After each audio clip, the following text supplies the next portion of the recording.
दोस्तों, प्यारे बच्चों, मैं नायब सिंह आज फिर एक छोटी सी सीख देने वाली शिक्षाप्रद कहानी के साथ। कहानी है कौवे और उल्लू का बैर। आइए कहानी शुरू करते हैं। जंगल में पक्षियों के राजा गरुड़ रहते थे। एक दिन पक्षियों ने सभा बुलाई। अपने नेता के बारे में चर्चा करने लगे। एक तोता बोला, गरुड़ को अपना राजा बनाने का क्या लाभ? वह तो सदा वासुदेव की भक्ति में लगा रहता है, मुश्किल में हमारी मदद भी नहीं कर पाएगा। उसकी बात से सभी पक्षी सहमत हो गए और उन्होंने नया राजा चुनने का विचार किया। सर्वसम्मति से उल्लू को राजा चुना गया। अभिषेक की तैयारियां होने लगी। ज्यों ही उल्लू राज सिंहासन पर बैठने वाले थे, त्यों ही कहीं से एक कौवा आकर बोला, तुम सब क्यों यहाँ इकट्ठे हुए हो? यह कैसा समारोह है? कौवे को देखकर सभी आश्चर्य में पड़ गए। उसे तो किसी ने बुलाया ही नहीं था।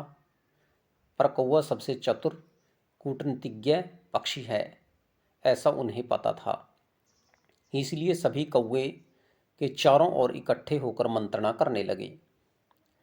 उल्लू के राज्याभिषेक की बात सुनकर कौवे ने हंसते हुए कहा, मूर्ख पक्षियों, इतने सारे पक्षी सुंदर पक्षियों के होते हुए दीवांत और टेढ़ी नाक वाले बदसूरत उल्लू को तुम सबने राजा बनाने का कैसे विचार किया?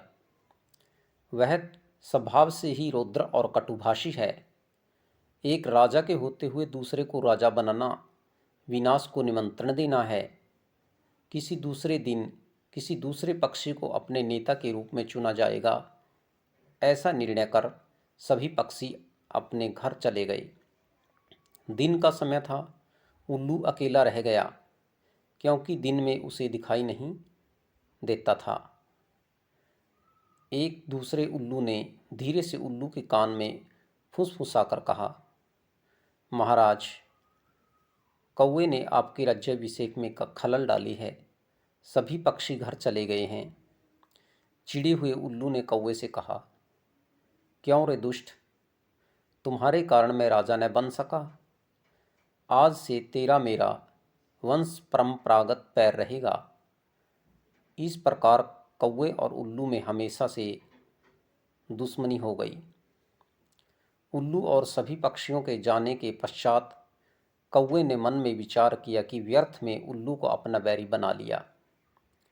यही सोचते हुए कौवे ने अपने घर चले गए। पर तभी से कौवों और उल्लुओं में स्वाभाविक पैर चल रहा है। शिक्षाप्रद कहानी से शिक्षा, बोलने से पहले विचार अवश्य करना चाहिए। कहानी अच्छी लगी तो कहानी को लाइक, कमेंट, शेयर और सब चैनल को सब्सक्राइब करना ना भूलें। फिर मिलेंगे एक और नई छोटी सी सीख देने वाली कहानी के साथ। तब तक के लिए इजाज़त।